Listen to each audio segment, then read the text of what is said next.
Central zone crime team CCS ने यात्रा के लिए जाने पर एक घर को निशाना बनाते हुए चोरी की वारदात अंजाम देने वाले शख्स को गिरफ्तार कर लिया। जॉइंट कमिश्नर पुलिस गजाराव भोपाल ने बताया कि शिकायत कुनिंदा गणपति साकिन गन फाउंड्री ने पुलिस से अपनी शिकायत में कहा कि वो अपने अरकान ख़ानदान के साथ वरंगल में हुई सम्मक्का सारालम्मा यात्रा में शिरकत के लिए घर को हुफर डालकर रवाना हुए। जब वो वापस हुए तो उन्हें यह देखकर हैरत हुई कि बावर्ची खाने का पिछला दरवाज़ा खुला था और घर की अलमारी से 2 तोले के तिलाई जेवर के साथ साथ नकद रकम भी गायब थी। इनकी शिकायत की बुनियाद पर पुलिस ने एक केस दर्ज कर लिया और चोरी के मुकाम का मुआयना करने के बाद मुलजिम को गिरफ्तार कर लिया गया, जिसकी शिनाख्त 27 साला विग्नेश के तौर पर की गई है।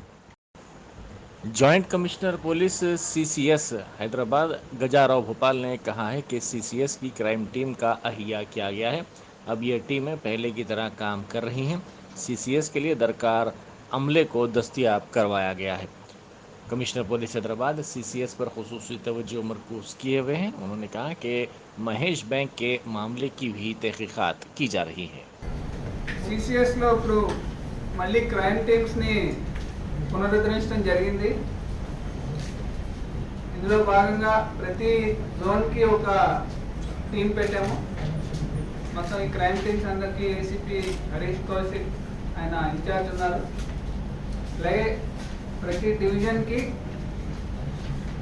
ఒక ఇన్స్పెక్టర్ ఆధ్వర్యంలో ఒక టీం, స్పెషల్ క్రైమ్ టీం పెట్టడం జరిగింది. వీళ్ళు రెగ్యులర్గా జరిగే ఈ దొంగతనాలపై కాన్సన్ట్రేట్ చేస్తూ ఇన్ఫర్మేషన్ డెవలప్ చేసుకుంటూ వాటిని డిటెక్ట్ చేయడానికి వీళ్ళు కూడా along with law and order police stations చేయడం జరుగుతుంది. ఈ పద్ధతి ఇదివరలో ఉండేది, కానీ ఇప్పుడు మనకి స్పెషలైజ్డ్ క్రైమ్ ఎక్కువ అయిపోవడం వల్ల దాని మీద మనం అంత శ్రద్ధ పెట్టలేకపోతున్నాం. కానీ మనకి మళ్ళీ ఇప్పుడు తగినంత స్ట్రెంగ్త్ సామర్థ్యం వచ్చింది కాబట్టి మళ్ళీ టీమ్స్ని పునరుద్ధరించి మళ్ళీ వాళ్ళు ఇంతకుముందు చేసినట్టే వర్క్ చేస్తున్నారు. ఇందులో మనం ఈ మధ్య మొదటిసారి habits central zone team under SI Hanumanthu వాళ్ళు ఈ మొట్టమొదటిసారిగా కేసు డిటెక్ట్ చేశారు. ఇది అమౌంట్ మరీ పెద్దది కాదు. మా లెవెల్లో సాధారణంగా అయితే పెట్టే ఈ క్రైమ్ మీటింగ్, ఈ ప్రెస్ మీట్ కాదు, ఒక గొలుసు 1,30,000 అమౌంట్. కానీ మనకి ఇది సింబాలిక్గా చాలా ముఖ్యమైన ఘట్టం. సిసిఎస్లో మన క్రైమ్ టీమ్స్ని రెగ్యులర్గా జరిగే ప్రాపర్టీ అఫెన్సెస్ కానీ వేరే ఇతర అఫెన్సెస్ కానీ డైరెక్ట్గా మన వాళ్ళే దీన్ని ఇన్వెస్టిగేట్ చేసి ఛేదించారు. చాలా ఇది శుభ పరిణామం. మిగిలిన అన్ని టీమ్స్ కూడా ఇది మంచి ఎంకరేజ్మెంట్గా ఉంటుందని మన సిపి గారు కూడా దీనిపైన ముఖ్యంగా సిసిఎస్ పైన శ్రద్ధ పెట్టి దీన్ని చాలా ఎఫెక్టివ్ ఆర్గనైజేషన్గా తీర్చిదిద్దడానికి అన్ని ప్రయత్నాలు జరుగుతున్నాయి. మనకి specialised crime, economic offences, cyber crimes మనకి ఎక్కువ మన వనరుల్ని, మ్యాన్ పవర్ని కూడా తీసుకున్నప్పటికి కూడా ఈ రెగ్యులర్ క్రైమ్ కూడా సిసిఎస్ ద్వారా ఇన్వెస్టిగేట్ చేయడం ఈరోజు జరిగింది.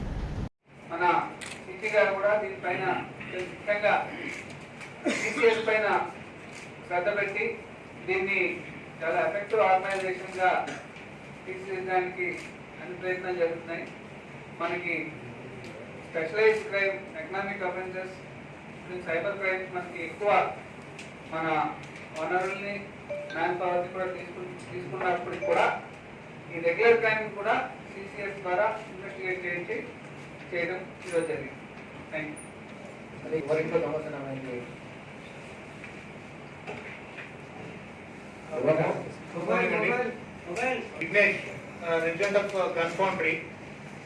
ఇతని తాత వరకు ఉన్న ఇంట్లో గన్ ఫౌండరీలో వాళ్ళ పక్క ఇంట్లో మన తాత వరకు వాళ్ళంతా సమ్మక్క సారక్క జాతరకు వెళ్ళారు.